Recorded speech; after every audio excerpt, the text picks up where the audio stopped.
আসসালামু আলাইকুম। আশা করছি আপনারা সবাই ভালো আছেন। আজকে আমরা আলোচনা করব টেক্সট এবং সিম্বলস ব্লক নিয়ে। তাহলে চলুন কথা না বাড়িয়ে শুরু করি।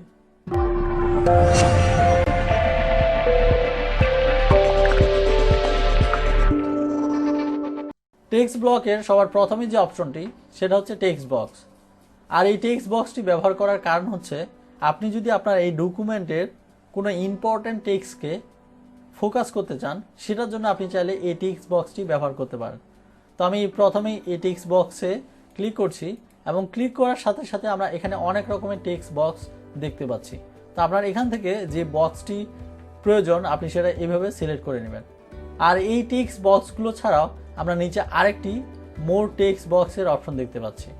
আপনি চাইলে এখান থেকেও যে কোনো টেক্সট বক্স সিলেক্ট করতে পারেন। তো আমি এখান থেকে এই টেক্সট বক্সটি সিলেক্ট করছি এবং সিলেক্ট করার পরেই আমার এই টেক্সট বক্সটি চলে এসেছে। আমি চাইলে এখান থেকে আমার লেখাটা এইভাবে লিখে দিতে পারি। আপনি চাইলে এই টেক্সট বক্সটি এই ফরম্যাট ট্যাব থেকে বিভিন্ন স্টাইলে তৈরি করতে পারেন। তো আমরা আমাদের আগের অপশনে ফিরে যাচ্ছি।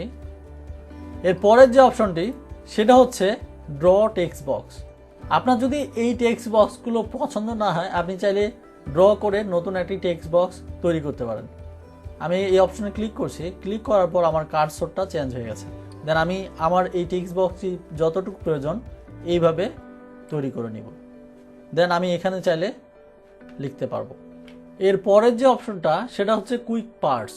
আর এই কুইক পার্টস অপশনে ডাবল ক্লিক করলে আমরা এখানে বেশ কিছু অপশন দেখতে পাচ্ছি। এই অপশনগুলো নিয়ে আমি যেহেতু গত টিউটোরিয়ালে আলোচনা করেছি, সো আমি আজকে আর আলোচনা করছি না। গত টিউটোরিয়ালের লিঙ্কটি আমি আমার ভিডিও ডেসক্রিপশনে দিয়ে দিব, আপনি চাইলে সেখান থেকে দেখে নিতে পারেন। এবং তার নিচে আমরা আরেকটি অপশন দেখতে পাচ্ছি, সেটা হচ্ছে ওয়ার্ড আর্ট। আপনি যদি আপনার ডকুমেন্টের যে কোনো টেক্সটকে নতুন স্টাইলে চেঞ্জ করতে চান, তাহলে এই ওয়ার্ড আর্ট অপশনটি ব্যবহার করতে পারেন। তো আমি সেটার জন্য এখানে আমার নামটা লিখছি, সাজন মাহমুদ। লেখার পর আপনি এই ওয়ার্ড বা টেক্সটটিকে প্রথমে সিলেক্ট করবেন। সিলেক্ট করার পর ওয়ার্ড আর্ট অপশনে ক্লিক করলে আমরা এখানে বিভিন্ন ধরনের স্টাইল দেখতে পাচ্ছি। তো আপনার এখান থেকে যে স্টাইলটি প্রয়োজন আপনি এভাবে সিলেক্ট করে নেবেন। দেন আপনার এই টেক্সটটি নতুন স্টাইলে চেঞ্জ হয়ে যাবে। তো আপনি চাইলে এই ফরম্যাট ট্যাব থেকেও আপনার টেক্সটটিকে নতুন স্টাইল তৈরি করতে পারেন। আমরা আমাদের আগের অপশনে চলে যাচ্ছি এবং সবার নিচে আমরা আরেকটি অপশন দেখতে পাচ্ছি, সেটা হচ্ছে ড্রপ ক্যাপ। তো এই অপশনটার জন্য আমি এখানে কিছু লিখছি, হ্যালো ভিউয়ার্স। লেখার পর আপনি যদি এই ড্রপ ক্যাপ অপশনে ক্লিক করেন, ক্লিক করলে আমরা এখানে আরও দুটি অপশন দেখতে পাচ্ছি। একটা হচ্ছে নন, আপনি যদি ড্রপ ক্যাপ তৈরি না করতে চান। আর এর পরের যে অপশনটা সেটা হচ্ছে ড্রপ। আর এই ড্রপ অপশনে ক্লিক করলে আপনার প্রথম যে ওয়ার্ডটা সেটা বড় হাতের হয়ে গেছে। আপনি যদি চান আপনার ডকুমেন্টের প্রথম যে ওয়ার্ডটা সেটা বড় হাতের হবে, দেন এইভাবে শুরু হবে, তাহলে এই অপশনটি আপনি ব্যবহার করতে পারেন। এখানে আরেকটি অপশন আছে, সেটা হচ্ছে ইন মার্জিন। আপনি যদি মার্জিনের ভিতরে দেখাতে চান তাহলে এই অপশনটা ব্যবহার করবেন। এবং তার পাশাপাশি নিচে আমরা আরেকটি অপশন দেখতে পাচ্ছি, সেটা হচ্ছে ড্রপ ক্যাপ অপশন। এই অপশনে ক্লিক করলেই আমরা আরেকটি পপ আপ উইন্ডো দেখতে পাচ্ছি। আর এই পপ আপ উইন্ডোতে আমরা সেম অপশনগুলোই দেখতে পাচ্ছি। এবং তার নিচে আরেকটি অপশন আছে, সেটা হচ্ছে বডি বা ফন্ট। তো আপনি চাইলে এখান থেকে আপনার ফন্টটি সিলেক্ট করে দিতে পারেন। আমি লিখছি বেল এমটি। তারপর এই অপশনে সিলেক্ট করলাম। সিলেক্ট করলেই ওকেতে প্রেস করলে আপনার এই ফন্টটি চেঞ্জ হয়ে যাবে। এবং তার নিচে আমরা এখানে আরও দুটি অপশন দেখতে পাচ্ছি, সেটা হচ্ছে লাইনস টু ড্রপ। আপনি যদি ড্রপের অপশনটি বাড়াতে বা কমাতে চান তাহলে এখান থেকে বাড়িয়ে বা কমিয়ে দিবেন। এবং তার নিচে যে অপশনটা সেটা হচ্ছে ডিস্টেন্স ফ্রম টেক্সট। আপনি যদি টেক্সটের ডিস্টেন্সটা কতটুকু রাখবেন সেটা এখান থেকে চাইলে বলে দিতে পারেন। দেন ওকেতে প্রেস করলেই আপনার সে ফরম্যাটে চলে আসবে এইভাবে। এর পরের যে অপশনটা সেটা হচ্ছে সিগনেচার লাইন। আপনার ডকুমেন্টের জন্য যদি কোনো সিগনেচার লাইন লাগে তাহলে এই অপশনে ডাবল ক্লিক করবেন। এবং ডাবল ক্লিক করার সাথে সাথে আমরা এখানে একটি ছোট্ট পপ আপ উইন্ডো দেখতে পাচ্ছি। এবং সর্বপ্রথমে লেখা আছে সাজেস্টেড সিগনার ফর এক্সাম্পল দেওয়া আছে। তো আমি এখানে আমার নামটা লিখছি, সাজন। এর পরের যে অপশনটা সেটা হচ্ছে সাজেস্টেড সিগনার্স টাইটেল। এখানে এক্সাম্পল ম্যানেজার দেওয়া আছে, আমি এখানে লিখছি সিও। এবং এর পরের যে অপশনটা সেটা হচ্ছে সিগনার্স এর ইমেল অ্যাড্রেস। তো আমি আমার ইমেল অ্যাড্রেসটা দিচ্ছি, sajonmahmood@gmail.com। আমাদের এখন সিগনেচার সেটআপটি হয়ে গেছে। দেন আমি ওকেতে প্রেস করলে চলে আসবে। তো আমার এখানে দেখাচ্ছে না, কারণ এই সিগনেচার লাইনটি দেখানোর জন্য আপনাকে অবশ্যই মাইক্রোসফট ওয়ার্ডের অ্যাকাউন্টে সাইন ইন করতে হবে, অথবা আপনাকে মাইক্রোসফট ওয়ার্ডের পার্টনার হতে হবে। তো আমার যেহেতু সাইন ইন করা নেই, সো আমি এটা আপনাকে দেখাতে পারছি না। আপনাদের যদি সাইন ইন করা থাকে তাহলে আপনাদের এটা চলে আসবে। এরপরে যে অপশনটা সেটা হচ্ছে ডেট অ্যান্ড টাইম। আপনার ডকুমেন্টের যদি কোনো ডেট এবং টাইম লাগে তাহলে এই অপশনে ডাবল ক্লিক করবেন। ক্লিক করার পর আরেকটি পপ আপ উইন্ডো দেখতে পাচ্ছেন। তো টাইম অ্যান্ড ডেটের এখানে অনেকগুলো ফরম্যাট দেওয়া আছে। আপনার এখান থেকে যে ফরম্যাটটি পছন্দ আপনি সেটা প্রথমে এভাবে সিলেক্ট করবেন। সিলেক্ট করার পর আপডেট অটোমেটিকলি অপশনে ক্লিক করে রাখবেন এবং ওকেতে প্রেস করলে আপনার সেটা চলে আসবে। এবং সর্বশেষে আমরা আরেকটি অপশন দেখতে পাচ্ছি, সেটা হচ্ছে অবজেক্ট। এই অবজেক্ট অপশনে ক্লিক করলে আমরা এখানে দুটি অপশন দেখতে পাচ্ছি, এটা হচ্ছে অবজেক্ট এবং টেক্সট ফ্রম ফাইল।